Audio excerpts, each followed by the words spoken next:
Hello, in this video we talk about beating Minecraft starting only from a single grass block in a completely empty world. So the rules is we start in a world which is completely empty as long as we don't interact with it, except for one single grass block in the overworld. As long as and also the nether is completely empty, so we have no blocks in the nether. And as long as we satisfy these rules, we can freely choose what world we play in, so we can freely choose the world seed and the grass block position and so on. And we only play in 1.12.2 release version, and our goal is to defeat the Ender Dragon. Okay, and now let's take a look at the world which we will play in. So this here is the world. You start at night and you start with 0 hunger, which makes it a bit more convenient for first steps, but to show the world I will quickly switch to day. Here we are in the void, and here's the grass block, and everything else in this world is completely empty. So if you fly around here, there's nothing there. And also if you go to the nether, there's a nether portal, then okay, there's a nether portal now here. In the nether also everything is empty. But since we are playing in vanilla, if you have an empty nether, then this means that the world needs to be pre-generated, because you can't have actually make the game generate empty chunks in the nether in vanilla, and for that reason we put the world border at 2500 blocks away. So if you teleport 2500 blocks out, somewhere around here should be the world border. Vision. Okay, yeah, here's the world border. Okay, so you can see the world border is set to 2500, and all chunks within the area within the world border have already been generated from the start. So that's the first thing. I want an empty nether, and for that reason we need to pre-generate the world. So if overworld and nether are empty, then the world is pre-generated. The next important thing I should mention is that the overworld chunks are also pre-generated and filled with air, but they are unpopulated. So world generation consists of 2 steps. The first step usually just places stone and dirt and so on. And the second step, which is called terrain population, places like trees and dungeons and liquid boxes. And the second step of world generation is enabled. You don't see the second part of world generation because I only enabled those parts which do not spawn anything mid-air. So you cannot have a tree mid-air, you cannot have a dungeon mid-air. The only things you could have mid-air are things like stronghold, mineshafts and villages, and those are disabled. So what this means is, even though this world is completely empty, the game will actually try to spawn trees if you somehow manage to get dirt blocks near unpopulated chunks. So like if you manage to get blocks near ungenerated chunks, then the world generator can interact with these blocks, and this will allow us to get trees and cobblestone from dungeons. And we will see this in a moment. And I claim in this world you can defeat the Ender Dragon. If you want to try this yourself, the world can be downloaded in the video description, and then you can do everything yourself. Okay, and now how do we actually beat the game? So to beat the game we will have to do 5 steps. We will need to first get some basic building blocks, so we get away from the one grass block. Then we need to generate a tree. Then we need to cure villagers, we need to generate a dungeon to get cobblestone, and then we need to create an end portal.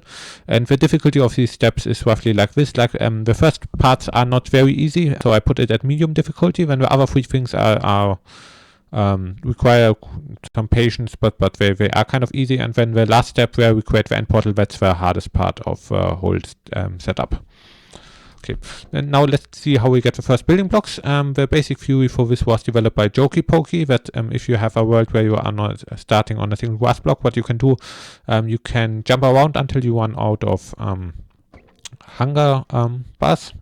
Then you start starving, and when you have low health, you can jump off a grass block and die in the void. And while you're jumping off, you can hope that a zombie spawns on top of a grass block, or some other mob. Like I think he used a skeleton, but we will be using a zombie. And once you have an undead mob on top of there, it can burn in the sunlight, and then you can give it the last punch against the mob and get some rare items like iron or iron shovels or bows or something.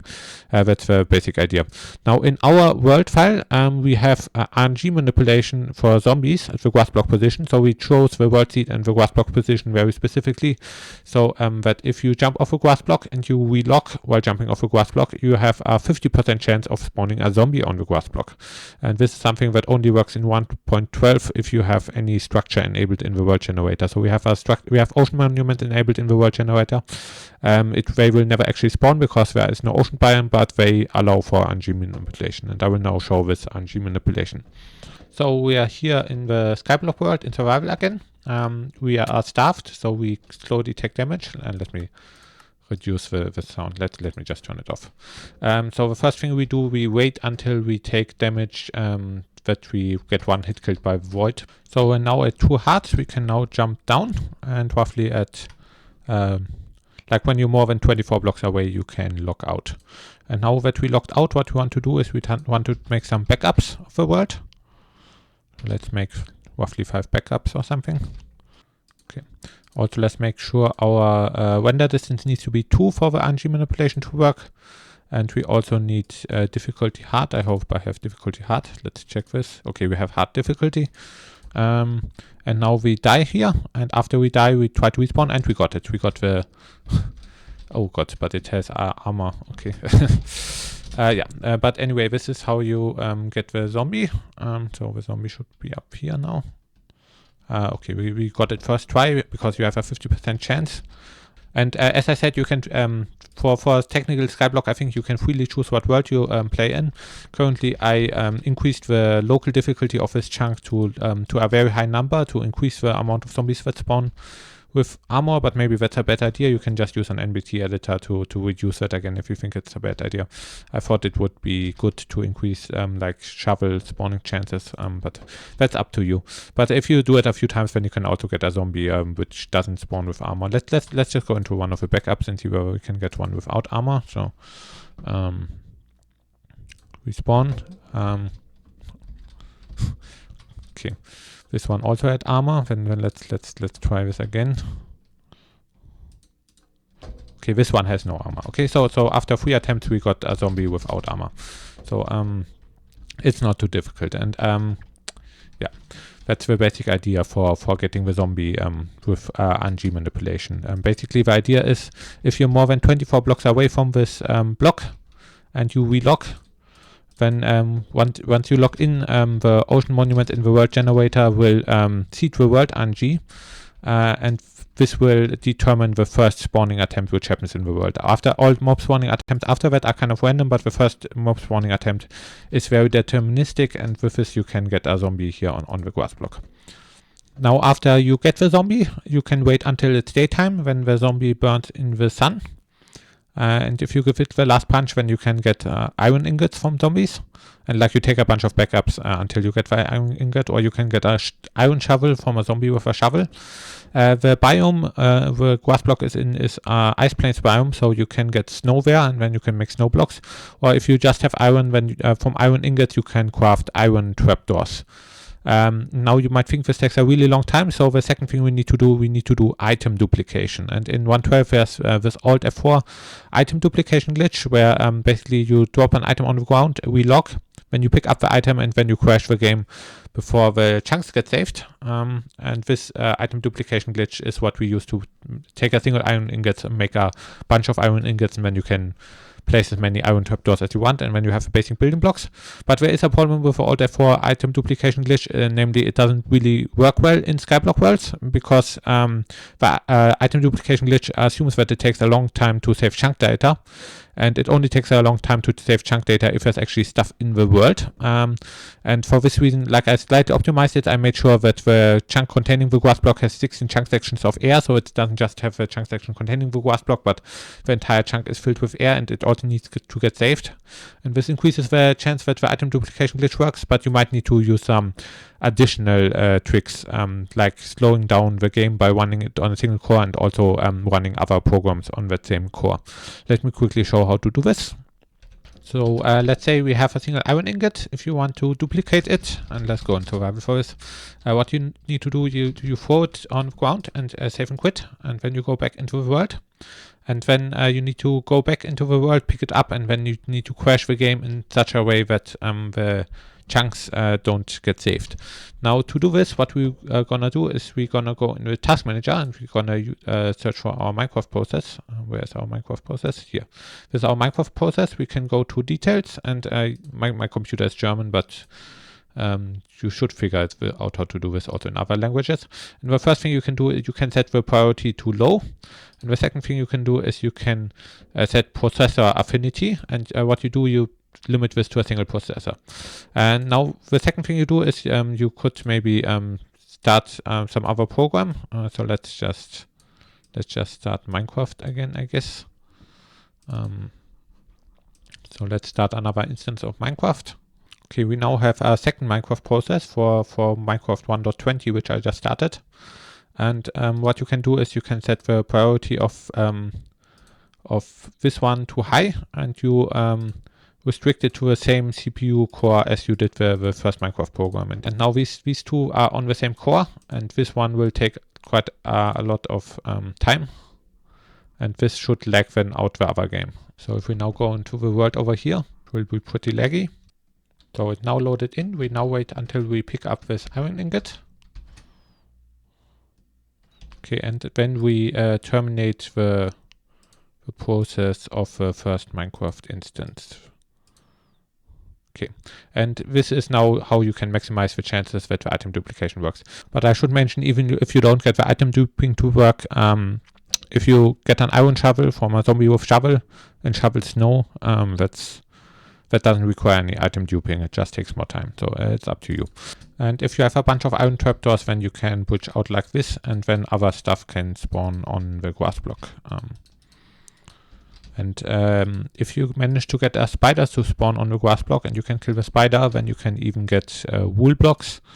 And then you also have more spawning spaces on which other stuff can spawn. Okay, next one.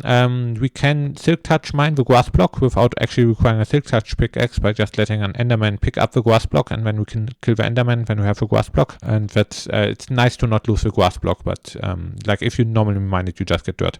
If you just take the dirt, you can also generate a tree, but it's nicer to just have the grass block. And now we come to generating the tree. So how do we generate the tree? To generate the tree, we need to place a dirt block near unpopulated chunks and then populate the chunk. But the problem is we can't actually get to the unpopulated chunks without populating it, so we use another crash bug to generate the tree. Our strategy is we have like two unloaded chunks A and B, so the left one here is B and the right one here is A, and what you do is you go to these chunks, they will load and populate, but you place a dirt block in the white chunk, then you go back, and then you unload the chunk with a grass block, but you do not unload the chunk which is right next to it, and then you crash the game in a way that the chunks don't save.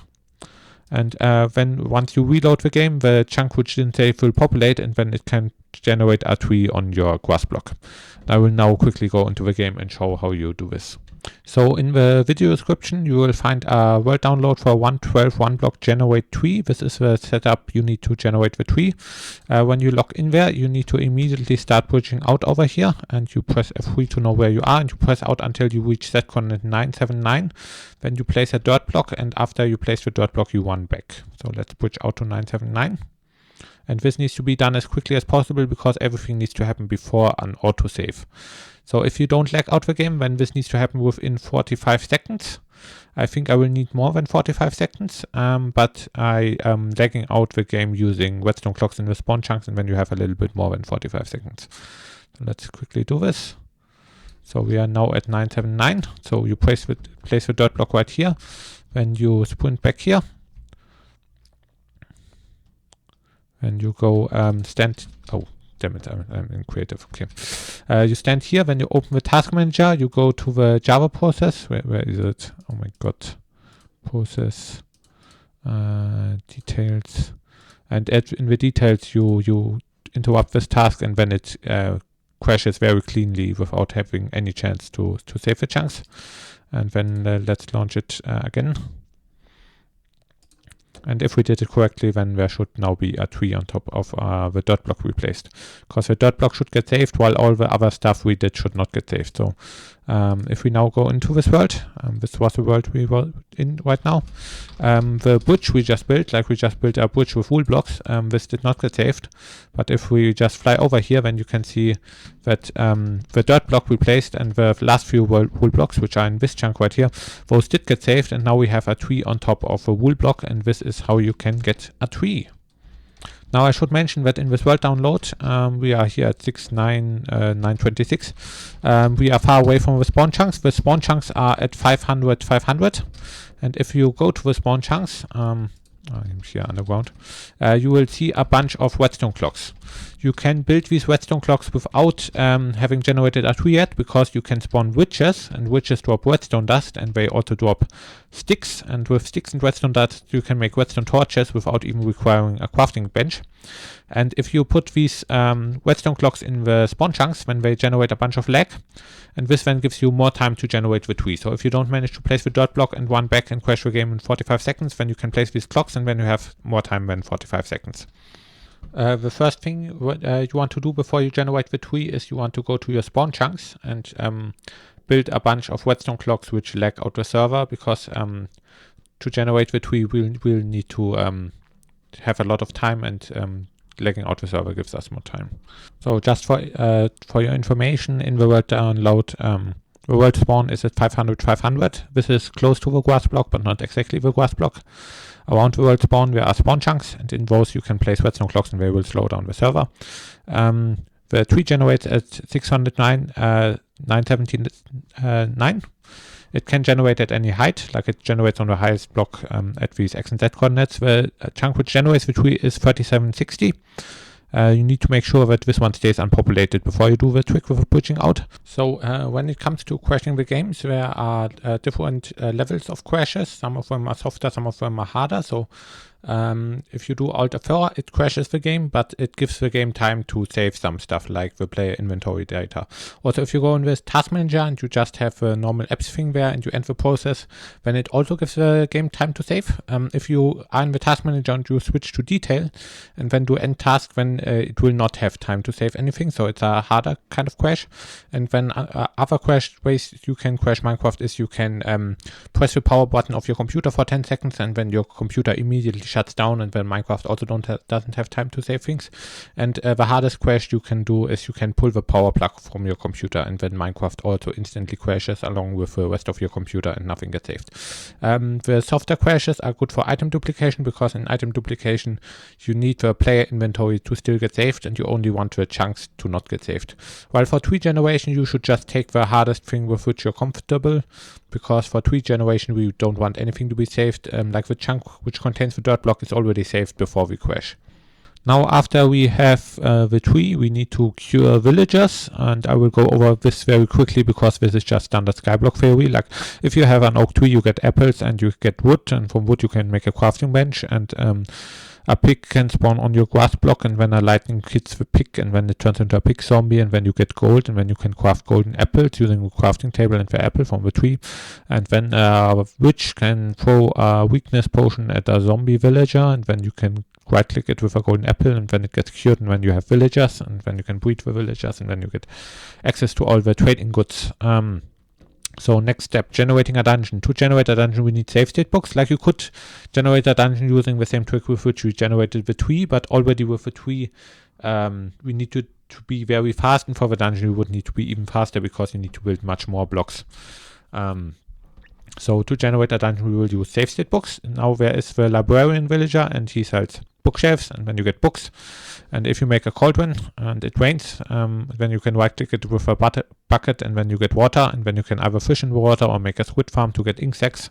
And also a chicken can spawn on the grass block, and then you get feathers, and then you get writable books. And with writable books you can make save state books. And with save state books you can then easily generate dungeons, and I will now explain how you do that. So I will now show how to generate a dungeon. What you do, you bridge out after autosave until you reach the chunk with that coordinate 65. So we are right now in 63, 64,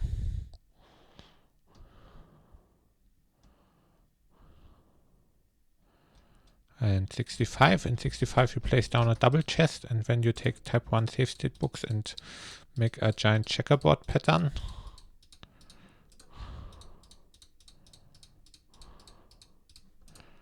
And then you fill up the rest with type 2 save state books. And you have 45 seconds to do all of this. So if you did this correctly, then this chunk should still be unpopulated on disk. Okay. And after you have save stated this chunk, you have as much time as you want to build stuff. And the dungeon will generate on the other side of this chunk. So let me quickly look up. Where was it? 446, 114, 1063. So let's quickly 446, 1463 wool. Where is it? It's over here. Okay.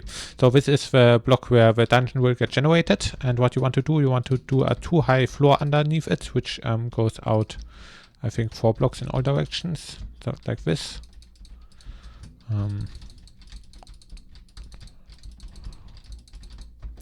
Okay, and then we will have a 3 wide entrance and everything else. We will have 4 high walls, and then on top of that we will also have a ceiling.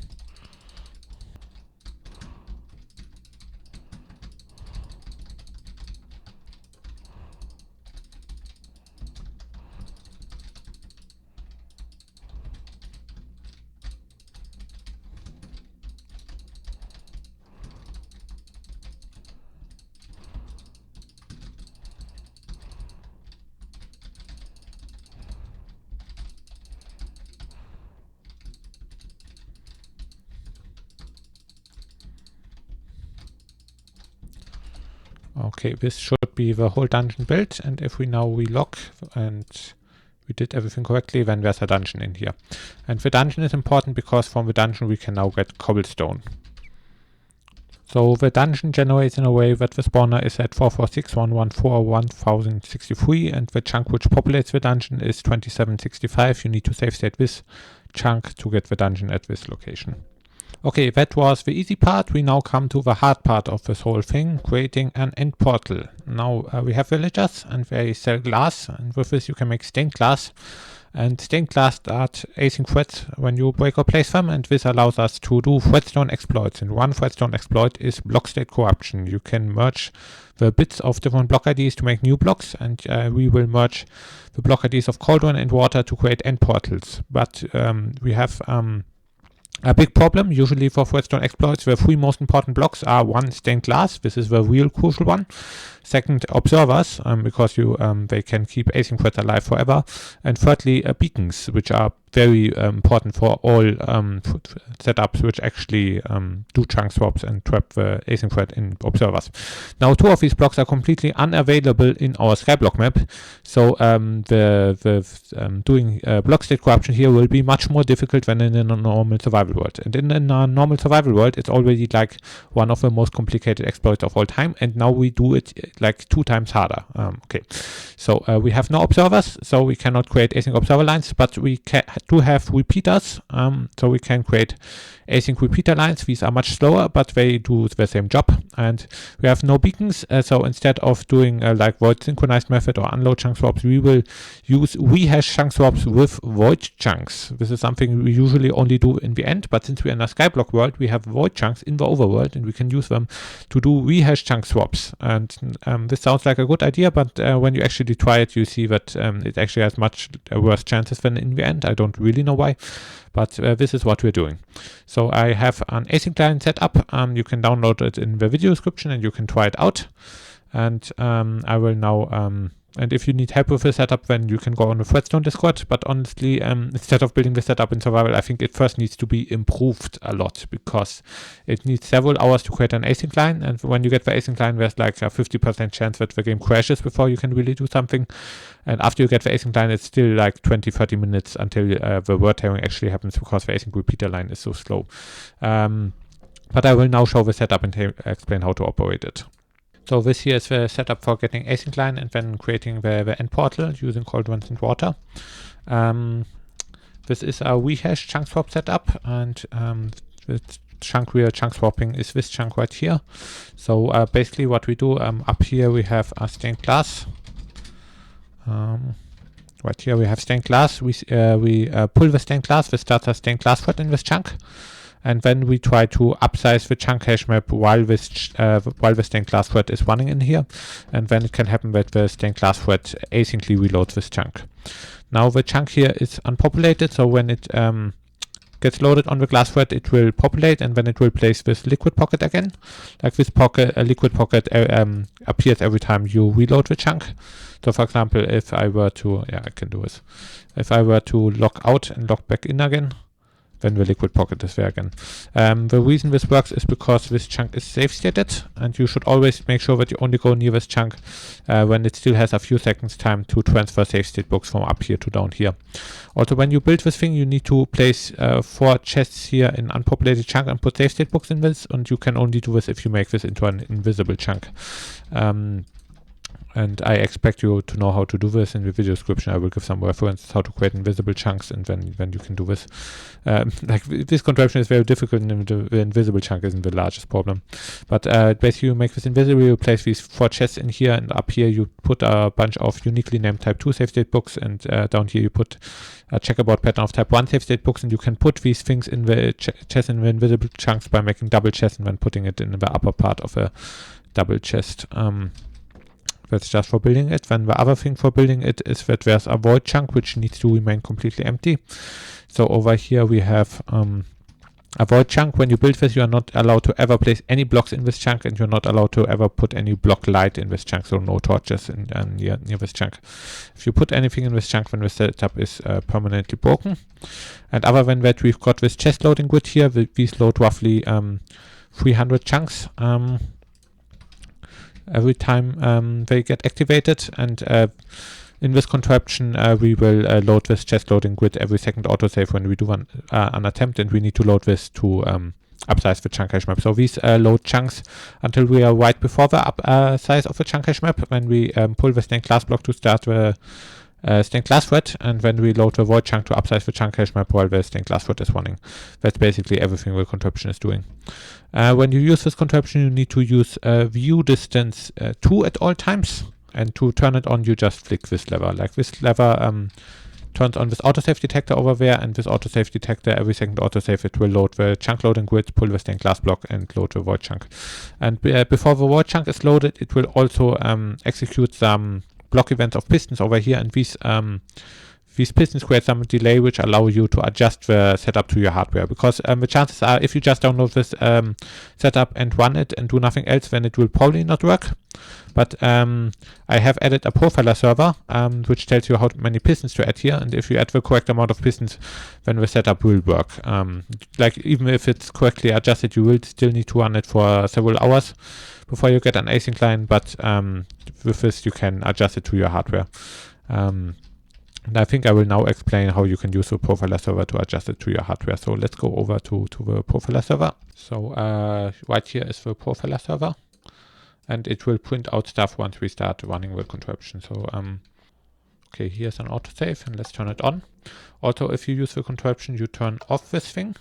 Like when this is on, then you cannot get any async lines, because it will cut off all updates, and it's important that this is on whenever you relock, because every time you relock, this liquid pocket will get regenerated. And if you relock while this lamp is off, then the main thread can go into the async observer line, and then your game freezes. So when you relock, this should be on, but when you try to get async lines, it's off. And the third lever we have here is an anti-crasher. Like when you get async observer lines, you can get a concurrent modification exception in the player chunk map. And some people believe that you can reduce the chances for this crash if you put a bunch of signs in a chunk and have piston clocks running there. It's not sure whether this actually works or whether this does nothing, but it at least doesn't do any harm, so I put it here because it's worth a try. So like it's not that much building effort. Yeah, and now this thing will do attempts, and after every attempt it will print out some stuff. So one thing the profiler server does is it prints out whether glass threads start or stop, but that's not really important. The important thing is whenever the rehash chunk gets loaded. So like the game always loads the chest grid. The setup always loads the chest grid, which is right before the rehash, and when it loads the rehash chunk, which triggers the rehash chunk is the void chunk, the chunk in which you're not allowed to place any blocks. And whenever it does that, it should have hash map size 769 after the rehash. After that, there should be exactly 769 chunks loaded. If it is the case, then it's when the setup is not completely broken. If it's anything other than 769, then you should maybe like restart the server or at least relock, because you can only get rehash chunk swaps if this is exactly 769. Okay, and now here it told us that the rehash chunk loaded too late and that we should maybe remove some delay. So you have here delays. These pistons are delays, and if we remove pistons, then we are removing delay, and then the void chunk gets loaded earlier. Like currently, the void chunk got loaded too late, but if we remove some pistons, then the void chunk will get loaded earlier. And we have two kinds of delays. We have strong delays and weak delays. If you put pistons over here, those will be strong delays. Those pistons will actually fully retract. So if I put a bunch of pistons here, then you can be 100% certain that the next time it will tell us that it loaded too late. But currently it's already loading too late without the strong delays. So currently I don't seem to need any strong delays on my computer. So currently I should probably just remove all delays and hope that it works at all. But on some computers you need to add delays so it isn't too early. And if it's too early, it also prints that out in the console. Yeah. But that's basically the idea. It tells you to maybe remove delay or add delay, or it says that it's doing good attempts. And if it's too early, you add a bunch of pistons. If it's too late, you remove a bunch of pistons until they're undone. And if it's doing good attempts, then you can run the contraption for like 3 hours, and then you will eventually get an async repeater line. Okay, so if you just run the setup for several hours, then you will eventually get an async line. For testing purposes, you can also create the async line using carpet mod. So in this world down, the way you can do this, you can go to this liquid pocket and replace it by stone. When you unlock the async line, turn on the anti-crasher, and then you use the carpet command chunk async repop, and you use it on 74-4. And if you do this, then you will get the async line right here. And now the repeaters are blinking, because then it will asyncly repopulate the chunk, which is exactly the same as the chunk swap. Okay, now question is, what do we do after we get the async chunk repopulation? What you want to do, you want to, let me turn off the sounds. This sounds kind of annoying. What you do is you take a pickaxe, ideally an iron pickaxe, so you can face at the obsidian block later without mining it, and just put efficiency 5 and unbreaking 3 on it. Okay, so we have a few of these pickaxes, and you need a bunch of cauldrons. So let's get a bunch of cauldrons. And then what you need to do, you need to stand here, you need to place here cauldrons. You can put the cauldrons in your offhand, and then you can press left and right click at the same time, and then you will do word herring attempts right here. Another thing you can do is you can put the controls on some kind of buttons, and then you can like do this just by holding 2 buttons at the same time. And if you're even more advanced, then you can use an auto hotkey script, and then you can like do this automatically, and then you can just go away from the keyboard. I'm not holding any buttons right now, like the auto hotkey script is right now doing the word herring attempts for me, and you can then just do this until you actually get the end portal.